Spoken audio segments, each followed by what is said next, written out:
Go, let's start. ठीक है, चलो स्टार्ट करते हैं आज का क्लास, और वही रिलेशंस के एमसीक्यू करेंगे और देखेंगे जहाँ तक जाता है। ठीक है, अच्छा पहले बेटे क्वेश्चन नंबर 28 एंड 29 करेंगे। अच्छा, तो पहले हम क्या काम करते हैं, क्वेश्चन नंबर 29 पहले समझाते हैं, क्योंकि 29 ज़्यादा इजी है समझाना, तो पहले 29 समझाएंगे, उसके बाद 28 समझाएंगे। क्वेश्चन नंबर 29 बेटे, कल हम एक क्वेश्चन किया था, आपको याद होगा, कल बात कर रहे थे कि अगर आर आपका इक्विवेलेंस रिलेशन है, इफ आर इज इक्विवेलेंस, तो बेटा उसका इन्वर्स भी इक्विवेलेंट होगा, एंड वाइस वर्सा।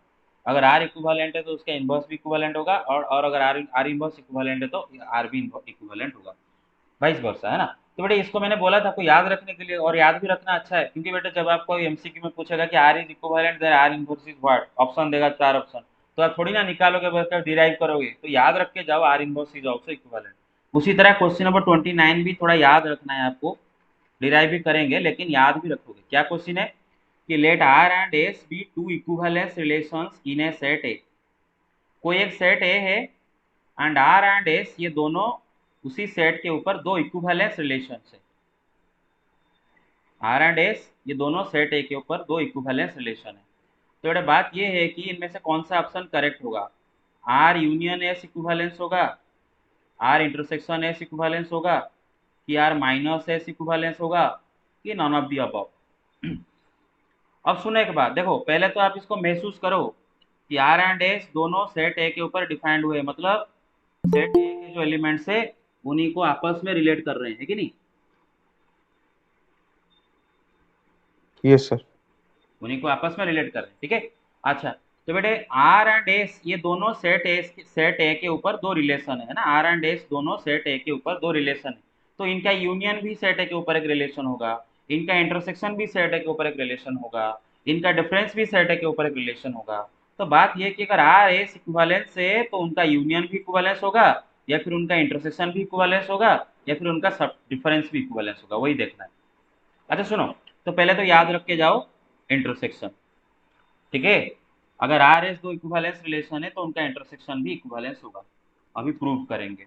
समझ में आ रहा है मेरा बात। देखो, तो हमारा टारगेट क्या है कि to prove that R intersection S is equivalent when R and S both are equivalent, है ना, R and S both are equivalent. तो बेटे ये R and S set A के ऊपर डिफाइंड है, तो उनका इंटरसेक्शन वाला जो रिलेशन होगा वो भी सेट ए के ऊपर ही डिफाइंड होगा, और देखते हैं कि आर इंटरसेक्शन एस इक्विवेलेंस होता है कि नहीं। तो पहले तो बेटे अगर एक सेट ए है मेरे पास, एंड आर इंटरसेक्शन एस उसके ऊपर एक रिलेशन है, तो आर इंटरसेक्शन एस को इक्विवेलेंट होने के लिए आर इंटरसेक्शन एस को रिफ्लेक्सिव भी होना पड़ेगा, सिमेट्रिक भी होना पड़ेगा, ट्रांजिटिव भी होना पड़ेगा, तीनों होना पड़ेगा, तुम्हें तीनों दिखाना है। और ये गिवन है कि आर एंड एस दोनों इक्विवेलेंट है। अच्छा, आर इंटरसेक्शन एस को पहले रिफ्लेक्सिव दिखाते हैं।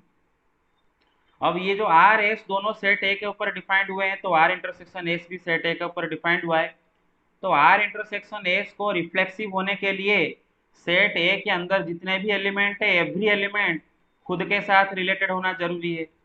सेट ए के एवरी एलिमेंट अगर खुद के साथ रिलेटेड हो गए तो ये वाला रिलेशन आर इंटरसेक्शन एस को रिफ्लेक्सिव हो जाएगा। चलो देखते हैं, सुनो मेरे बात। अभी let x belong to set A, मानो सेट ए में से एक रैंडम एलिमेंट एक्स उठाते हैं, सेट ए का कोई एक रैंडम एलिमेंट एक्स उठाते हैं। अब बेटा देखो, आपका जो आर एंड एस दोनों इक्विवेलेंस है, आर इक्विवेलेंस है मतलब आर भी रिफ्लेक्सिव है, एस भी रिफ्लेक्सिव है। अगर आर रिफ्लेक्सिव रिलेशन है तो सेट ए के अंदर जितने भी एलिमेंट होंगे रिलेशन आर के अंडर में वो खुद के साथ भी रिलेटेड हो जाएंगे, मतलब एक्स कमा एक्स नाम का ऑर्डर पेयर जरूर आर के अंदर आ जाएगा, एंड एस भी इक्विवेलेंस है मतलब एस भी रिफ्लेक्सिव है।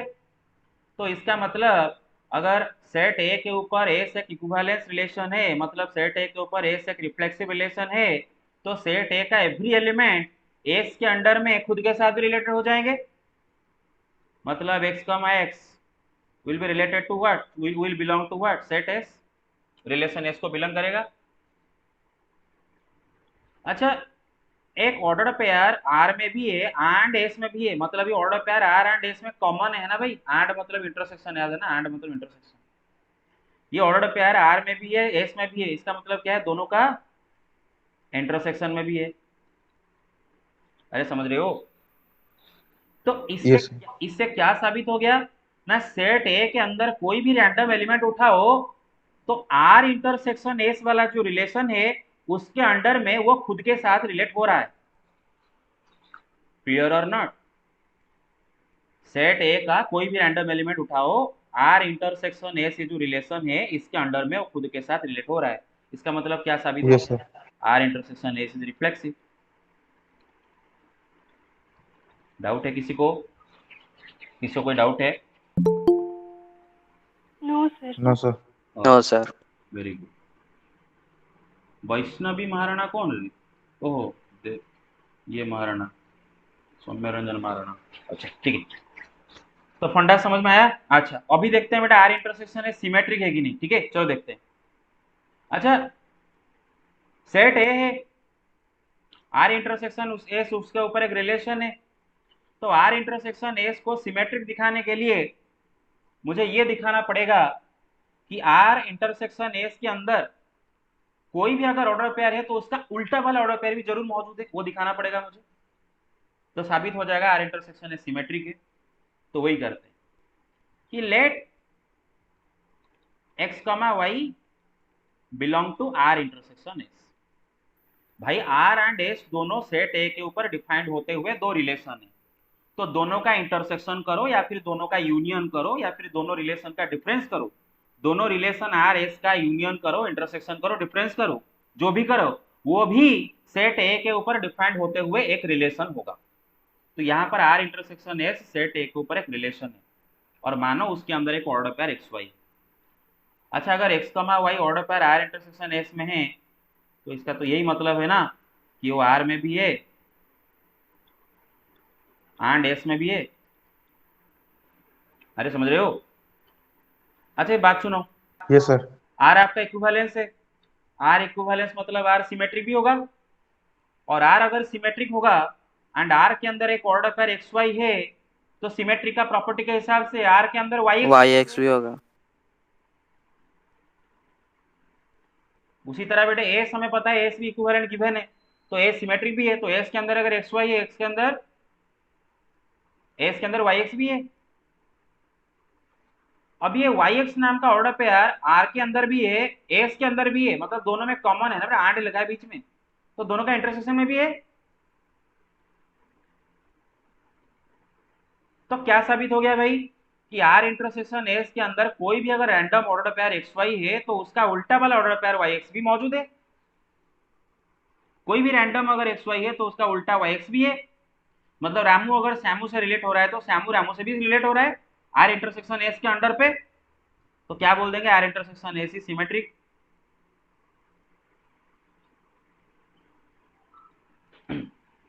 उसी तरह अब दिखाएंगे R intersection S is transitive also. और बात सुनो, let x y y z ऐसे करके दो order pair R intersection S में है, मतलब ये दोनों सर आर इंटरसेक्शन एस को एक नया नाम देके करने से नहीं होगा क्या सर? नहीं, हाँ हमें तो प्रैक्टिस रहना चाहिए ना, क्यों लेना नया नाम दे, प्रैक्टिस रखो। मैथमेटिक्स में जितना सिंबल के साथ अक्वेंटेड होगा उतना अच्छा है ना, जितना सिंबल के अक्वेंटेड होगा। ऐसा है कि बेटे ये जो आर एक रिलेशन है सेट ए के ऊपर, एस भी एक रिलेशन है सेट के ऊपर, दो अलग अलग रिलेशन है एंड दोनों इक्विवेलेंट है। तो दोनों को अगर दोनों रिलेशन को अगर इंटरसेक्शन करेंगे तो आप सोचो ना, रिलेशन आर के अंदर कुछ ऑर्डर पेयर होंगे, रिलेशन के अंदर तो ऑर्डर पेयर होते हैं ना, सेट ए के अंदर कुछ एलिमेंट्स होंगे, रामू श्यामू हरि गोपाल कुछ एलिमेंट होंगे, आर उसके ऊपर एक रिलेशन है सेट ए के ऊपर, मतलब उसके अंदर कुछ ऑर्डर पेयर होंगे, एस भी उसके ऊपर एक रिलेशन है, मतलब एस के अंदर भी कुछ ऑर्डर पेयर होंगे। आर इंटरसेक्शन एस जब करोगे तो क्या होगा, मतलब आर एंड एस दोनों में जो कॉमन ऑर्डर पेयर है उन्हीं को लेके आर इंटरसेक्शन एस वाला रिलेशन बनेगा, और वो भी सेट ए के ऊपर ही डिफाइंड होगा। क्लियर और नॉट? समझ में आ रहा है मेरी बात? अच्छा तो अच्छा देखते हैं ये ट्रांजिटिव है कि नहीं, देखते हैं।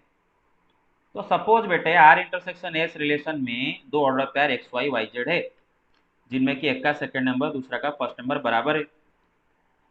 तो अगर ऐसे दो order pair R intersection S में हैं तो उसको ट्रांजिटिव होने के लिए एक्स जेड भी होना उसके अंदर जरूरी है ना। अगर ऐसे दो ऑर्डर पेयर हैं तो उसके अंदर एक्स जेड भी होना जरूरी है ट्रांजिटिव होने के लिए। तो वही हम दिखाने जा रहे हैं।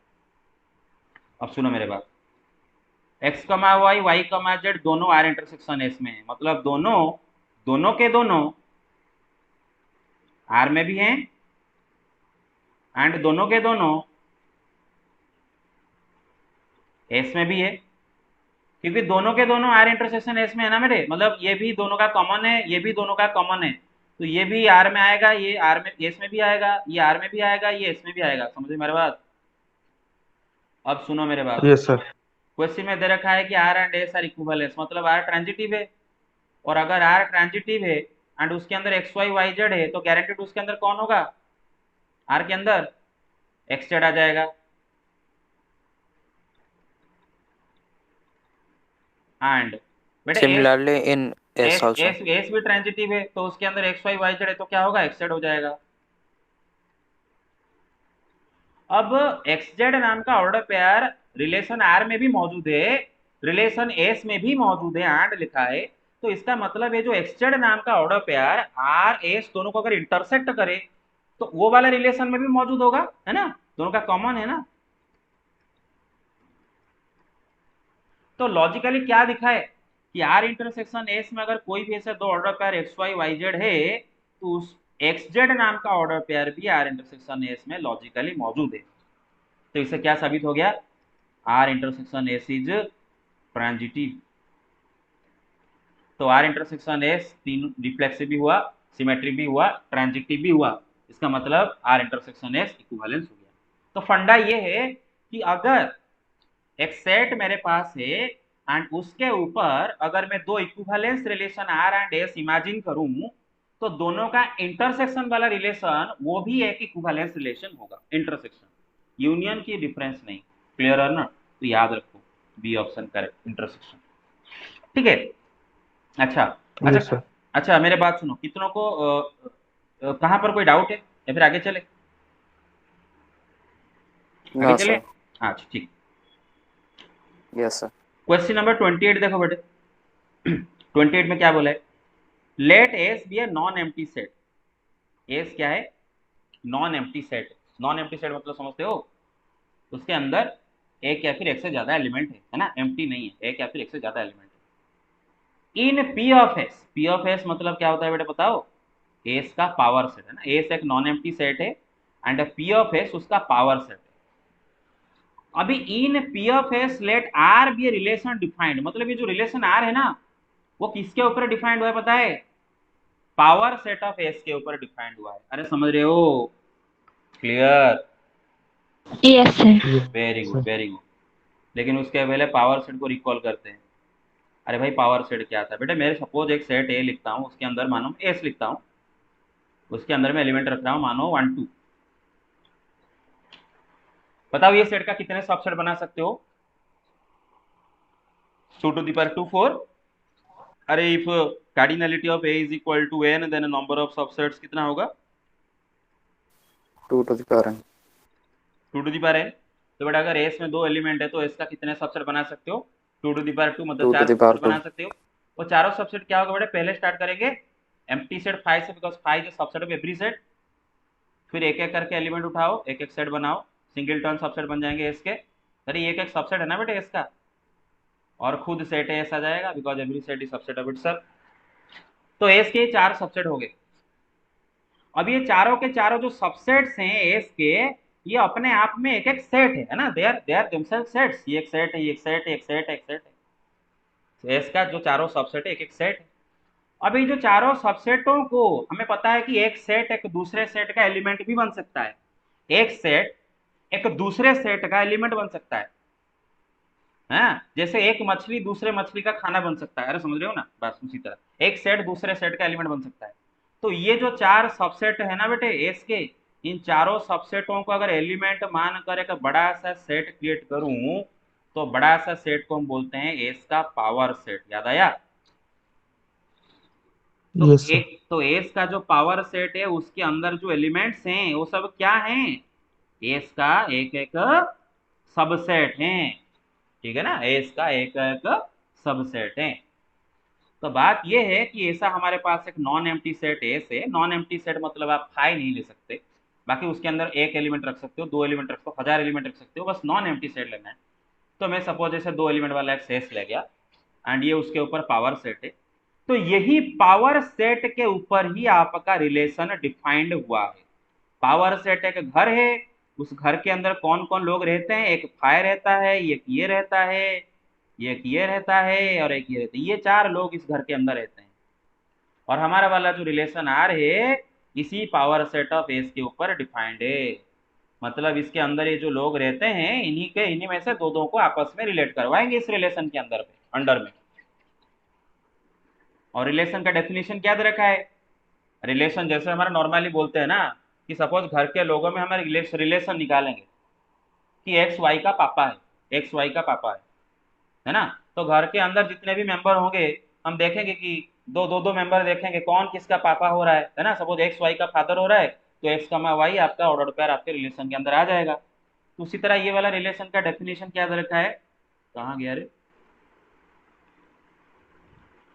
रिलेशन का डेफिनेशन क्या दिया है कि A is related to B, A is related to B if and only if A intersection B is not equal to 5।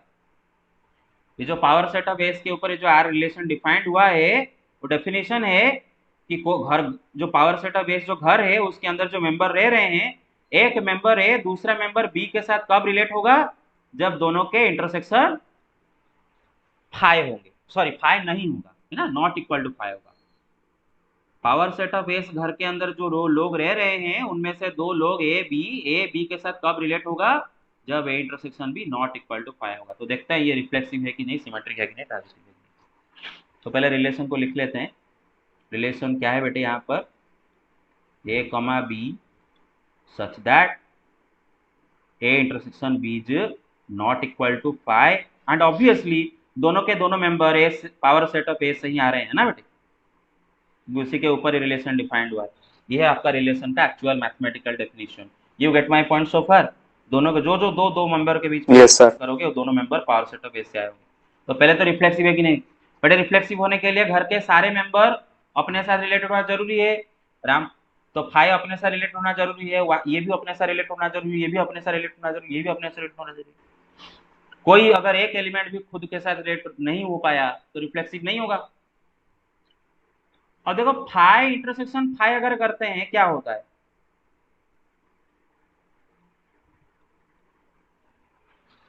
क्या आ जाता है? Phi intersection phi, Five. हाय फाई आ जाता है ना भाई। दोनों में कुछ कॉमन एलिमेंट एक तो आपको प्रॉपर्टी पता है ना बेटे, A intersection A is equal to A, ये वाला प्रॉपर्टी याद है ना। बस वो प्रॉपर्टी के हिसाब से बोल सकते हो, या फिर ऐसे भी देखो फाई फाई में कुछ कॉमन एलिमेंट है क्या? They do not have any common element. तो क्या फाई फाई के साथ रिलेटेड होगा? नहीं होगा, क्योंकि ए को बी के साथ रिलेट होने के लिए दोनों का इंटरसेक्शन फाई नहीं होना चाहिए। लेकिन यहाँ पर फाई फाई का इंटरसेक्शन फाई हो गया, तो फाई फाई नाम का ऑर्डर पेयर आपके रिलेशन में आएगा क्या? No, sir sir. Anything intersection 5 तो नहीं आएगा। अबे रिफ्लेक्सिव होने के लिए एवरी एलिमेंट खुद के साथ रिलेट होना चाहिए। तो हम क्या करेंगे? इसको दूसरों के साथ क्यों रिलेट करवाएंगे? इसको उसके साथ रिलेट करवाएंगे, इसको इसके साथ रिलेट करवाएंगे, इसको भी अपने साथ रिलेट करवाएंगे, इसको अपने साथ रिलेट करेंगे। रामू श्यामू हरि के घर में लोग रह रहे हैं बेटा, रामू रामू के साथ रिलेट होना चाहिए, श्यामू श्यामू के साथ रिलेट होना चाहिए, हरि हरि के साथ रिलेट होना चाहिए, तब रिफ्लेक्सिव बोलेंगे। तो ये रिलेशन को रिफ्लेक्सिव होने के लिए यहाँ पर फाई को भी अपने साथ रिलेट होना पड़ेगा, इसको भी अपने साथ रिलेट होना पड़ेगा, इसको भी अपने साथ, इसको भी अपने साथ रिलेट होना पड़ेगा। लेकिन क्या देख रहे हैं? फाई अपने साथ रिलेट नहीं हो रहा है। हो रहा है क्या? हो रहा है क्या? दो मेंबर के बीच A B, A is related to B कब? जब A intersection B not equal to 5। यहाँ पर phi intersection phi not equal to 5 आ रहा है क्या? इक्वल टू 5 आ रहा है। Equal to five. तो फाई फाई ऑर्डर पर रहेगा क्या आपके रिलेशन में? मतलब फाई जो है अपने No, साथ sir. रिलेट नहीं हो रहा है, तो क्या हो गया? Not reflexive. क्या हो गया? Not reflex. अब आते हैं सिमेट्रिक। बेटे सपोज ये घर के दो मेंबर ए बी, सपोज अपने मतलब A is related to B, let मतलब सपोज ए कमा बी नाम का ऑर्डर पेयर आपके रिलेशन में आ गया। अच्छा बेटा आप समझ रहे हो ना मैं कैपिटल ए कैपिटल बी क्यों लिख रहा हूँ? क्यों लिख रहा हूँ? क्योंकि ये दोनों कहाँ से आ रहे हैं भाई? इसी घर से आ रहे हैं भाई। यही घर में ये जो रामू सामू हरि गोपाल रह रहे हैं यही सब है ना, ये कैपिटल ए बी। इन्हीं में से दो दो के बीच में रिलेशन हम कर रहे हैं, ये रिलेशन इसी सेट के ऊपर डिफाइंड है। तो ए बी कहाँ से ला रहे हो? इसी के अंदर से तो ला रहे हो। और इसके अंदर सब क्या है, माल क्या है इसके अंदर? सब एक एक सेट है। क्या है? एक सेट है, और सेट को कैपिटल लेटर से डिनोट करते हैं। तो बेटे रिलेशन में जो भी ऑर्डर पेयर हो गया उसके दोनों मेंबर बेटे इसी के अंदर से आ रहे हैं और इसके अंदर सारे सेट हैं, इसीलिए दोनों को कैपिटल लेटर लिखा। Get it? अच्छा, तो सपोज आपके रिलेशन के अंदर ए बी है, इसका मतलब क्या है? A intersection B is not equal to 5। अभी A intersection B intersection A तो इक्वल ही होता है ना, तो ये भी नॉट इक्वल टू 5 हो जाएगा। अरे मेरी बात समझ रहे हो? समझ रहे हो मेरा बात? Yes sir.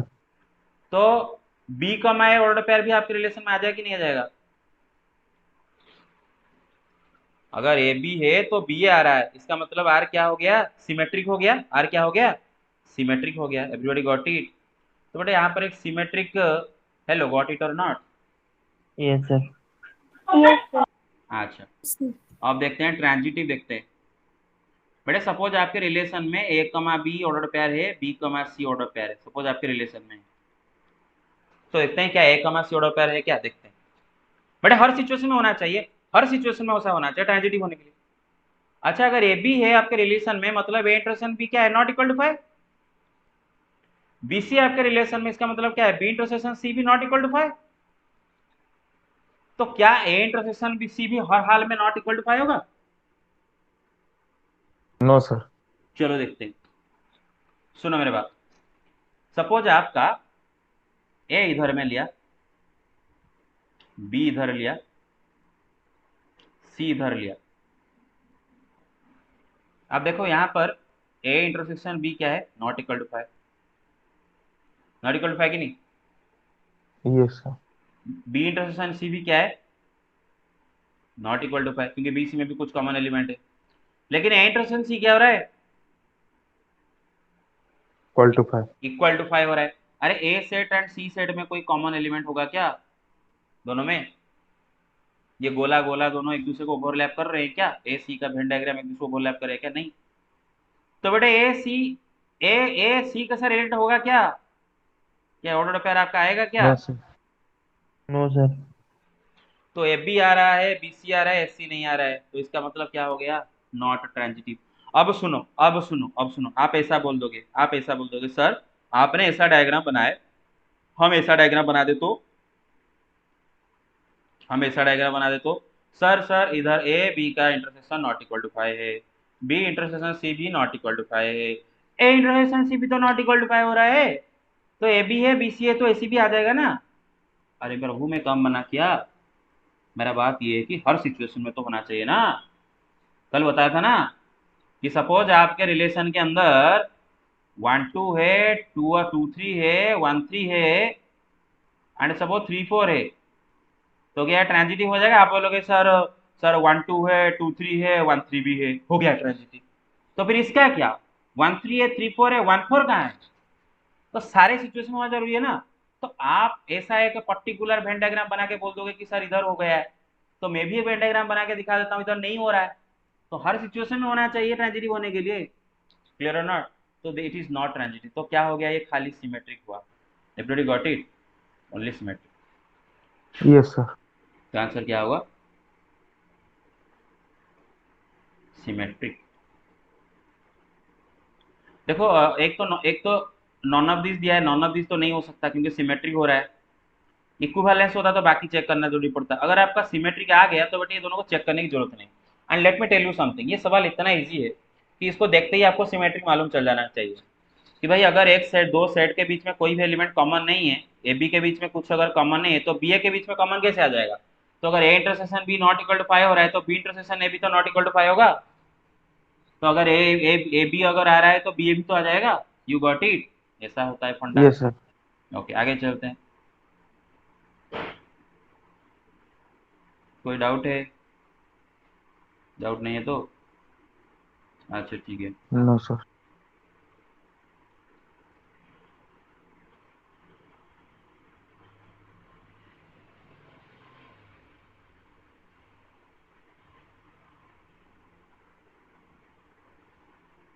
हम्म, ये कल हो गया था ना ट्रिवियली सिमेट्रिक। अच्छा, हाँ, ये वाला सवाल, ये वाला सवाल कल आपको याद होगा, और ये वाला सवाल को हम थोड़ा मॉडिफाई करके और एक सवाल क्रिएट करेंगे। पहले सवाल कल किए थे, याद है कि ये जो रिलेशन आर है वो किसके ऊपर डिफाइंड हुआ है? रियल नंबर सेट के ऊपर डिफाइंड हुआ है। किसके ऊपर डिफाइंड हुआ है? रियल नंबर सेट के ऊपर डिफाइंड हुआ है। और डेफिनेशन क्या दिया है? डेफिनेशन ऐसे दिया है, m n is greater than और इक्वल टू जीरो। मतलब क्या है कि m will be related to n if and only if m n is greater than और इक्वल टू जीरो। अरे समझ रहे हो, डायरेक्ट ले दिया है। मतलब एम कमा एन ऑर्डर पेयर कब रहेगा आपके रिलेशन के अंदर? जब m into m n n greater greater than than. Equal to zero. M n दोनों कौन है भाई? एम एन दोनों कहाँ से लाए एम एन को? एम एन है कौन? रियल नंबर सेट से। हाँ, रियल नंबर सेट के अंदर के मेंबर है ना बेटे, क्योंकि ये जो रिलेशन है रियल नंबर सेट के ऊपर डिफाइन कर रहे हो। तो रियल नंबर सेट के घर के अंदर जो लोग हैं उन्हीं में से दो दो के बीच में रिलेशन कर रहे हो। तो जो ए मैन है वो रियल नंबर सेट के अंदर के दो लोग हैं। तो ये इंसान एम एन इंसान एन के साथ कब रिलेटेड होगा? जब m into n greater than equal to zero होगा। बस इतना ही बात है। ओके, तो ये इसको रिफ्लेक्सिव सिमेट्री ट्रेजिडी के बारे में कल डिस्कशन कर दिए थे। पहला तो ये से रिफ्लेक्सिव हो जाएगा, क्योंकि बेटा आप अगर रियल नंबर सेट में से कोई भी रैंडम एलिमेंट एक्स उठाते हो, एनी रैंडम एलिमेंट एक्स उठाते हो, कोई भी रैंडम एलिमेंट, अगर एक सेकेंड इसको इरेज कर देते हैं, इसको कल कर दिए थे ना आपका। हाँ, ओके, इरेज, हाँ। तो सपोज एक्स एक रैंडम रियल नंबर है, तो अपने साथ रिलेटेड होगा कि नहीं हुआ देखते हैं। भाई एक्स इंटू एक्स क्या होता है? X square. और हमें पता है कि रियल नंबर का स्क्वायर हमेशा greater than equal to zero तो आता है। तो x into x greater than equal to zero हुआ, तो एक्स अपने साथ रिलेट हो गया कि नहीं? तो रियल नंबर सेट के अंदर से बेटा ये वाला सेट है सेट ऑफ रियल नंबर, ठीक है, नहीं तो कंफ्यूज हो जाओगे। और ये वाला आर क्या है बेटा? रिलेशन है, समझ रहे हो? हाँ, तो real number yes set sir. में से कोई भी रैंडम एलिमेंट खुद के साथ रिलेट हो रहा है, तो क्या हो गया? रिफ्लेक्सिव हो गया। सिमेट्रिक के बारे में बात किए थे। Suppose x y greater than equal to zero हो रहा है, तो वाई एक्स भी तो greater than equal to zero हो जाएगा, क्योंकि मल्टीप्लिकेशन इज कम्यूटेटिव। इसका मतलब अगर एक्स वाई आपके अंदर आ रहा है, आपके रिलेशन के अंदर आ रहा है, तो वाई एक्स भी आ जाएगा, सिमेट्रिक हो गया। लेकिन ट्रांजिटिव नहीं होगा, कल बात किए थे greater than equal to zero में ट्रांजिटिव नहीं होगा, क्योंकि देखो सपोज आप एक पॉजिटिव नंबर, एक जीरो एंड एक नेगेटिव नंबर ले जाओ, जैसे फॉर एग्जांपल 2 0 -3 ले जाओ, ठीक है। अब देखो 2 × 0 greater than equal to zero हो रहा है कि नहीं हो रहा है? बताओ, ट्रू है कि फॉल्स है? ट्रू है। अरे true. Zero is equal to zero ना, मतलब 2 0 आपके रिलेशन में आ जाएगा। अच्छा, 0 × -3 ये भी greater than equal to zero हो रहा है कि नहीं? बताओ। होगा, मतलब 0 का -3 भी आपके रिलेशन में आ जाएगा। लेकिन 2 × -3 हो रहा है क्या? ये greater than equal to zero हो रहा है क्या? अरे नहीं हो रहा है ना, बिकॉज 2 × -3 -6 नेगेटिव होता है, greater than equal to zero कैसे होगा? तो इसका मतलब 2 -3 आपके रिलेशन में नहीं आ रहा है। तो 2 0 आ रहा है, 0 -3 आ रहा है, लेकिन 2 -3 नहीं आ रहा है, तो नॉट ट्रांजिटिव। अभी मैं ऐसे, आप ऐसे एग्जाम्पल दोगे जहां पर आ रहा है। मैंने बोला ना, एक भी ऐसा काउंटर एग्जाम्पल दे दो जहां पर ऐसा नहीं हो रहा है, तो नॉट ट्रांजिटिव बोलने लगे वहां पर। क्लियर और नॉट? अच्छा, लेकिन अब मैं सवाल को यस थोड़ा सर। घुमा दूंगा, ग्रेटर देन और इक्वल टू की जगह खाली ग्रेटर देन रख लूंगा। हाँ, पहले तो, हाँ, कल हम यहाँ पर यही सब तो कल किए थे भाई। यहाँ पर ये देखो, x5 लिए थे, y0 लिए थे, z-3 लिए थे, x y greater than equal to zero, y z greater than zero, x z greater than false आया था। तो अब लिखे थे 5 0 0 -3 बिलोंग कर रहा है, लेकिन 5 -3 बिलोंग नहीं कर रहा है। अच्छा, अभी सवाल को घुमाते हैं और घुमा के क्या कर देंगे ना। अच्छा, ये भी कल कर दिए थे ना, इक्विवेलेंस आर अगर इक्विवेलेंस है तो उसका इन्वर्स इक्विवेलेंस है, इसको भी बताता हूँ। ये था ना कल? अच्छा, कर यस दिया। सर। ओके, अब सवाल को घुमा देते हैं। सवाल ऐसा है कि प्रूव दैट, सॉरी दे रखा है कि R is a relation on set of real numbers defined by mn greater than 0। अब देखते हैं ये रिफ्लेक्सिव सिमेट्रिक ट्रांजिटिव क्या है। अरे यहाँ पर ग्रेटर देन और इक्वल टू नहीं, खाली ग्रेटर देन 0 देख रहे हो। Yes sir. अब सुनो मेरे बात, आर यहाँ पर ये जो आर रिलेशन है किसके ऊपर डिफाइंड हुआ है, सेट ऑफ रियल नंबर के ऊपर डिफाइंड हुआ है। मतलब रियल नंबर सेट के अंदर जो एलिमेंट है उनको एक एक करके मतलब दो दो के बीच में रिलेट करवा रहे हैं। अच्छा, क्या रियल नंबर सेट के एवरी एलिमेंट अपने साथ रिलेटेड हो जाएंगे इसके अंडर में? देख लो जरा, क्या हो जाएंगे जरा सोचो। कोई एक काउंटर एग्जाम्पल दे दो, कोई एक बस काउंटर एग्जाम्पल दे दो। जीरो ले लो, अरे zero is also real number, is it? Zero भी एक रियल नंबर है, zero is a real number. अभी zero into zero greater than zero है, ट्रू है क्या? जीरो इंटू जीरो तो इक्वल टू जीरो होगा ना, तो फॉल्स हो जा रहा है। Yes sir. ठीक है ना। आप बोलोगे सर -3 इंटू -3 ये ग्रेटर देन जीरो हो रहा है, सर 3 इंटू 3 ये भी ग्रेटर देन जीरो हो रहा है, कौन मना कर रहा है? मतलब -3 के साथ रिलेट, -3 खुद के साथ रिलेट हो रहा है, 3 भी खुद के साथ रिलेट हो रहा है। इनफैक्ट जीरो को छोड़ के बाकी सारे रियल नंबर ना खुद के साथ यहाँ पर रिलेट हो जाएंगे, सिवाय जीरो को छोड़ के। क्योंकि बेटे कोई भी रियल नंबर को खुद के साथ मल्टीप्लाई कर दो हमेशा पॉजिटिव मिलेगा, जीरो को छोड़ के। जीरो को खुद के साथ मल्टीप्लाई करने से जीरो मिलेगा। बाकी यहाँ पे कोई भी रियल नंबर ले लो, नेगेटिव हो पॉजिटिव हो, उसका जब खुद के साथ मल्टीप्लाई करोगे तो पॉजिटिव आ जाएगा, क्योंकि दो माइनस मल्टीप्लाई होकर प्लस हो जाते हैं, दो प्लस तो मल्टीप्लाई होकर प्लस ही आते हैं। तो एक आप काउंटर एग्जाम्पल ले लो, जीरो एक रियल नंबर है लेकिन वो खुद के साथ रिलेट नहीं हो रहा है, इसका मतलब नॉट रिफ्लेक्सिव। अरे समझ रहे हो? Yes sir. अब बात आते हैं सिमेट्रिक का, कि मानो बेटे आपका मानो x into y greater than zero है, x इंटू वाई अगर ग्रेटर देन जीरो तो y इंटू एक्स क्या और कुछ हो जाएगा क्या? वही तो होगा ना, x इंटू वाई जो है y इंटू एक्स वही है। तो इसका मतलब अगर एक्स वाई ऑर्डर पर आपके रिलेशन में है तो ऑटोमेटिकली ये साबित हो जाता है कि वाई एक्स भी होगा। अरे होगा कि नहीं होगा?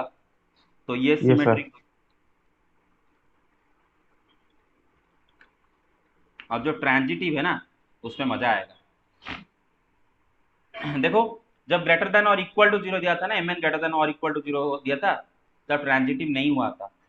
लेकिन अब देखते हैं क्या होगा।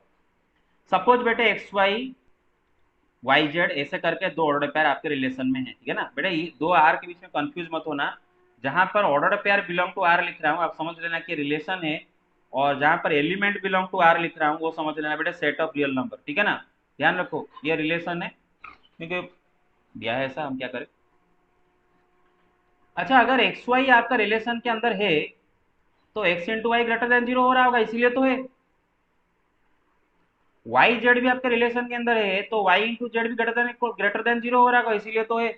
अरे मेरे बात समझ रही हो? क्लियर और नॉट? Yes sir. अच्छा, अब देखो सुनो मेरे बात, दो नंबर को मल्टीप्लाई करके पॉजिटिव कब आता है? जब दोनों का क्या सेम हो, साइन सेम हो, दोनों नेगेटिव या फिर दोनों पॉजिटिव। अगर एक पॉजिटिव दूसरा नेगेटिव हो गया तो मल्टीप्लाई करने से क्या होगा, लेस देन जीरो हो जाएगा। एक्स वाई पॉजिटिव आने का मतलब ये है सीधा मतलब कि x and y are of the same sign, है ना मेरे बात समझ रहे हो? X and y have same sign, अरे समझ रहे हो? यस मतलब सर। दोनों पॉजिटिव या फिर दोनों नेगेटिव। एंड बेटे वाई जेड भी इसके अंदर है, एंड वाई जेड भी पॉजिटिव है, तो इसका मतलब वाई जेड का भी सेम साइन होगा, अरे समझ रहे हो? Y and z have the same sign. तो भाई एक्स वाई का साइन सेम है एंड वाई जेड का साइन सेम है, तो हो गया ना एक्स जेड का भी साइन सेम है। अरे मेरे बात समझ रहे हो? मतलब क्लियर। सपोज एक्स वाई का साइन सेम है, मतलब suppose x positive y positive है, वाई जेड का साइन भी सेम है, मतलब वाई तो पॉजिटिव है, यहाँ से पता चलता है जेड भी पॉजिटिव, तो एक्स जेड भी दोनों पॉजिटिव होगा ना, मतलब दोनों का साइन सेम आएगा कि नहीं? बताओ मेरे बात। तो x and z have the same sign. Hello. Yes sir. अच्छा, अगर एक्स जेड का साइन सेम है तो दोनों को मल्टीप्लाई करने से क्या आएगा, ग्रेटर देन जीरो नहीं आएगा? Yes sir. अगर ग्रेटर देन 0 आ रहा है इसका मतलब एक्स जेड ऑर्डर पेयर आपके रिलेशन में नहीं आएगा क्या?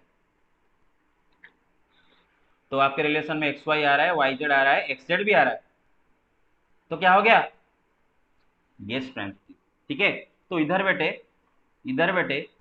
सिमेट्रिक हो गया, ट्रांजिटिव हो गया, बस क्या नहीं हुआ? रिफ्लेक्सिव नहीं हुआ। क्या नहीं हुआ? रिफ्लेक्सिव नहीं हुआ। और रिफ्लेक्सिव से जीरो एक ही इंसान के वजह से हुआ। ऐसा समझ लो बेटे, पूरा जो सेट ऑफ रियल नंबर है ना, उसके अंदर इनफाइनाइट रियल नंबर होते हैं। अकेला जीरो को छोड़ के ना बाकी सारे रियल नंबर खुद के साथ रिलेट हो जाते हैं। यहाँ पर खुद के साथ रिलेट हो जाते हैं। आप चेक कर लो ना, टू टू टू, यहाँ पर टू टू के साथ रिलेट होगा, थ्री थ्री के साथ रिलेट होगा, माइनस थ्री के साथ, सिर्फ जीरो ही अपने साथ रिलेट नहीं हो रहा है। तो जैसे बोलते हैं ना कि एक मतलब क्या बोलते हैं, एक पूरा तालाब को एक मछली मतलब भूल गया, कुछ ऐसा कुछ था, खराब कर देता है। एक एक गंदा मछली पूरा तालाब को खराब कर देता है, जो ऐसा था। बेटा इनफाइनाइट सारे रियल नंबर जीरो को छोड़ के सारे रियल नंबर खुद के साथ रिलेट हो रहे हैं, बस एक जीरो ही अपने साथ रिलेट नहीं हो रहा है। तो रिफ्लेक्सिव कैसे होगा? रिफ्लेक्सिव होने के लिए एवरी एलिमेंट अपने साथ रिलेट होना, खुद के साथ रिलेट होना जरूरी है। क्लियर और नॉट? हो गया? Yes sir. अच्छा ठीक है। तो ये था फंडा। अच्छा, और कुछ एक्स्ट्रा क्वेश्चन करते हैं। अगर किसी को डाउट है यू कैन आस्क। डाउट है किसी को? No sir. किसी को भी डाउट नहीं? बहुत अच्छा, बहुत अच्छा। अच्छा ठीक। अच्छा, ये वाला सवाल करते हैं। Question number 18। बेटे बोला है कि let R be a relation in capital N, है ना, मतलब सेट ऑफ नेचुरल नंबर के ऊपर आर रिलेशन डिफाइंड हुआ है। मतलब नेचुरल सेट के अंदर जो natural number, infinite natural number है, उन्हीं उन्हीं को आपस में रिलेट करवाएंगे, ठीक है ना? बस, तो रिलेशन क्या दे रखा है ना, डिफाइन कैसे किया है? आर इज इक्वल टू, उस रिलेशन के अंदर क्या होते हैं? ऑर्डर पेयर होते हैं ना, ऑर्डर पेयर। तो ऑर्डर पेयर के अंदर जो दोनों मेंबर है, एक member 1+x and second member क्या है? 1+x²। एंड x का वैल्यू 5 या फिर 5 से छोटा होना चाहिए एंड नेचुरल नंबर होना चाहिए।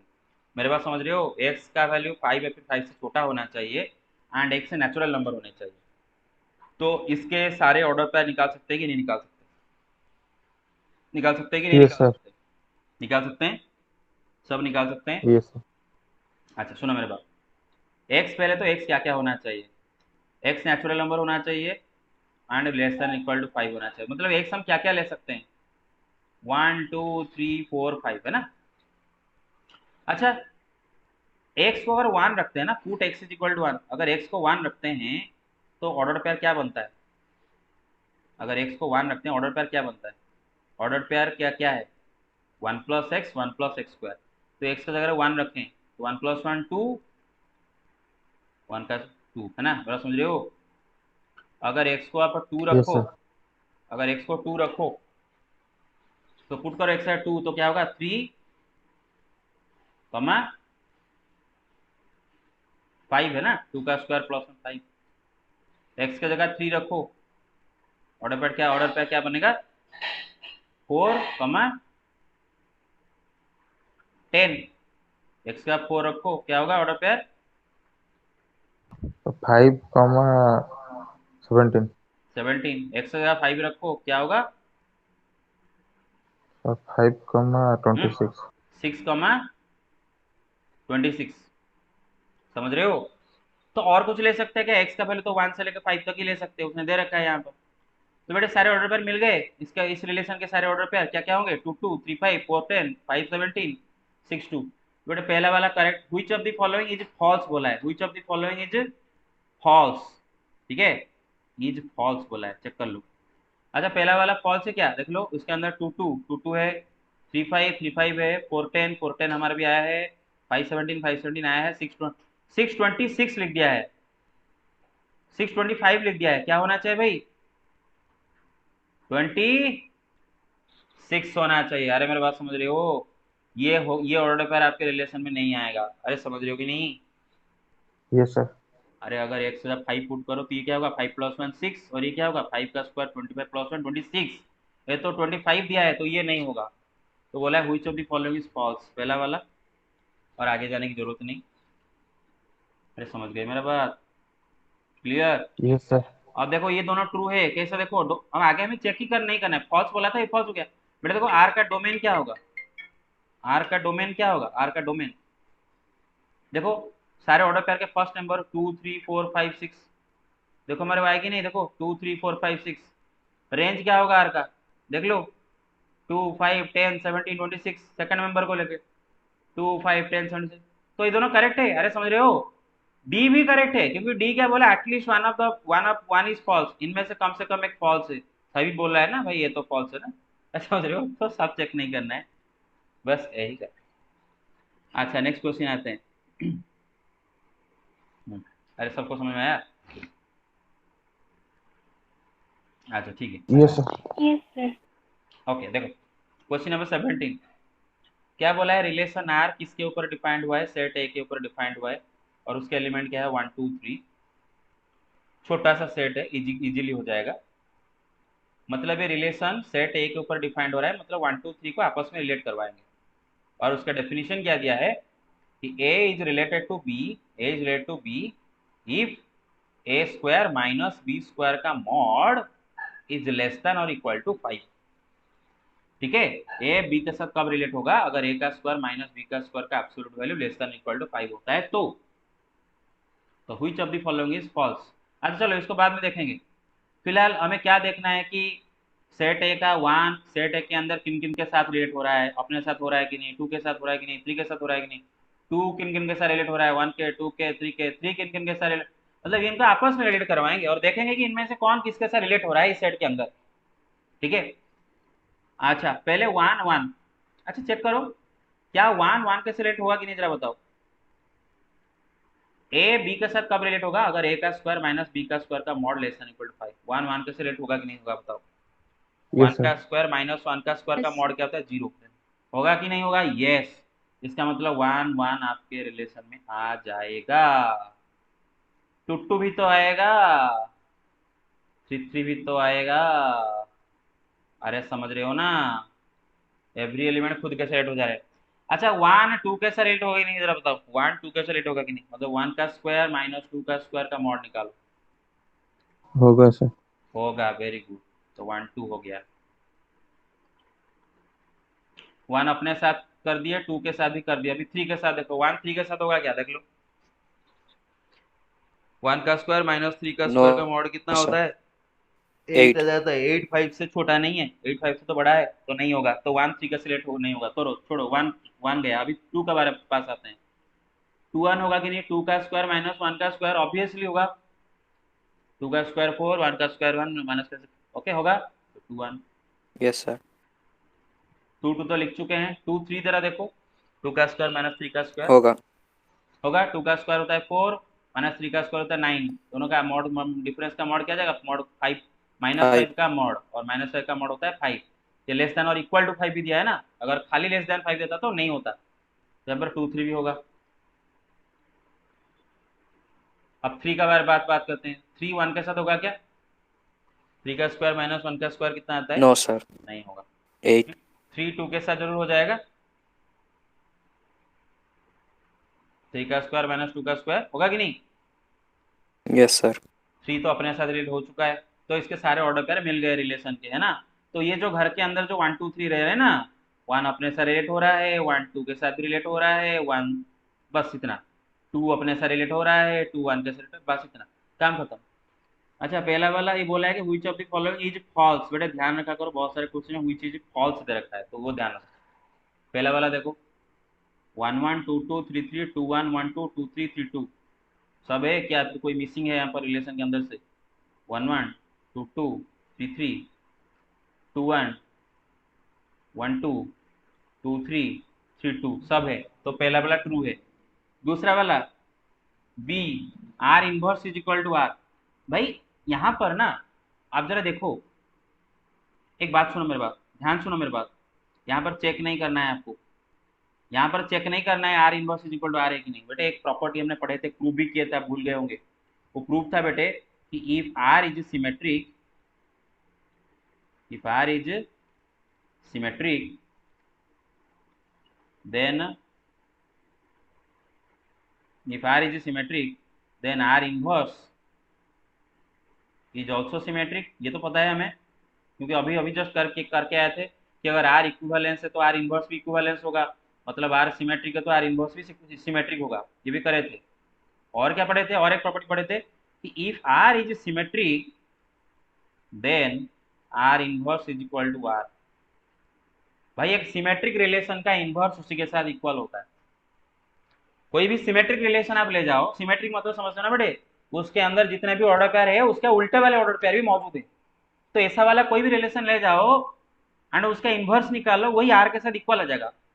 अरे सोचो ना जरा, क्लियर देखो, सपोज आपका रिलेशन, एक एग्जाम्पल लेता हूँ, मानो आपका रिलेशन के अंदर ऑर्डर पेयर 1 2 2 1 है, तब का रिलेशन क्या है भाई, सिमेट्रिक है। अभी देखो इसका इनवर्स आर इज सिमेट्रिक और नॉट। अब मैं आपको दिखा दूंगा कि R is also equal to R inverse. भाई तो इसका इनवर्स क्या होगा, उल्टा दो ऑर्डर पेयर को 2 1 1 2 1 1 2।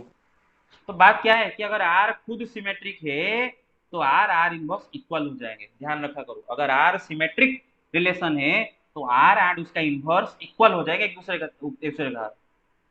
तो ये वाला आपका जो रिलेशन है देख लो, ये पूरा का पूरा सिमेट्रिक है। देखो एक तो 1 1 2 2 3 3 है, मतलब ये जो आर जो रिलेशन है वो सिमेट्रिक का दिखाना चाहता हूँ। 1 1 2 2 3 3 इनको तो उल्टा आने से वही 1 1 2 2 3 3 आएंगे, छोड़ दो उनको। देखो 1 2 है उसका उल्टा 2 1 है, 2 1 उल्टा 1 2, 2 3 है उसका उल्टा 3 2 है, 3 2 है उसका उल्टा 2 3 है, मतलब आर इज सिमेट्रिक। अभी अगर आर सिमेट्रिक तो आर उसका इनवर्स के साथ इक्वल हो जाएगा नहीं हो जाएगा, तो ये वाला भी ट्रू। समझ रहे हो? Hello hello. Yes, sir. नहीं तो आपको अगर मंदबुद्धि समझ में नहीं आया तो आप एक काम करो, पूरा गधों की तरह उल्टा करके करो। आर लियो, आर को लिखो, लिखो आर इज इक्वल टू 1 1 2 2 3 3 4 1 2 लिखो, फिर इनवर्स लेको उल्टा करके लिखो। बोल रहा हूँ ना, अगर आर सिमेट्रिक तो उसका इनवर्स इक्वल हो जाएगा, तो चेक की जरूरत नहीं। अच्छा आर का डोमेन क्या होगा, आर का डोमेन हमारा देखो, आर का डोमेन क्या है, फर्स्ट मेंबर 1 2 3 1 2 3, ये भी करेक्ट है, ट्रू है। डी क्या दे रखा है बेटा, range of R is equal to 5। हमारा रेंज क्या आ रहा है, हमारा आर लेस का देन और रेंज, इक्वल टू 5। हमारा रेंज तो आ रहा है ना 1 2 3, रेंज मतलब ऑर्डर पेयर के सेकंड मेंबर, तो रेंज ये आ रहा है क्या, तो यही होगा फॉल्स। यू गॉट इट, ये हो जाएगा yes sir. False. Yes, sir. Very good.